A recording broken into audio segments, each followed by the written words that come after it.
నారాయణపేట జిల్లా మాగనూర్ హై స్కూల్లో జరిగిన ఫుడ్ పాయిజన్ ఘటనలో అస్వస్థకు గురైన 50 మంది విద్యార్థులకు చికిత్స కొనసాగుతోంది. వీరిలో 15 మంది విద్యార్థుల పరిస్థితి ఇంకా విషమంగానే ఉన్నట్లు తెలుస్తోంది.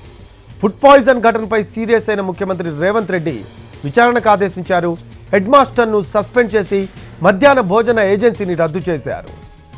మాగనూర్ హై స్కూల్లో నిన్న మధ్యాహ్నం భోజనం చేసిన విద్యార్థులు అస్వస్థకు గురయ్యారు. వెంటనే వారిని ఆసుపత్రికి తరలించారు.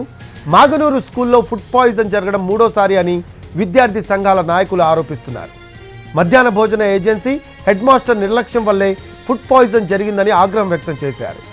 విద్యార్థుల తల్లిదండ్రులు కూడా స్కూల్ దగ్గరకు వచ్చి మధ్యాహ్న భోజన ఏజెన్సీని మార్చాలని డిమాండ్ చేశారు. ఫుడ్ పాయిజన్ ఘటనను సీఎం రేవంత్ రెడ్డి సీరియస్గా తీసుకున్నారు. బాధ్యులైన అధికారులపై చర్యలకు ఆదేశించారు ఆయన. దీంతో హెడ్ మాస్టర్ను సస్పెండ్ చేసింది విద్యాశాఖ. Maganur high school food poison ఘటనపై పూర్తి స్థాయి నివేదిక ఇవ్వాలని జిల్లా కలెక్టర్ను ఆదేశించారు సీఎం రేవంత్ రెడ్డి. విద్యార్థులకు అందించే పౌష్టికాహార విషయంలో రాజీ పడొద్దని ఆదేశించారు ఆయన.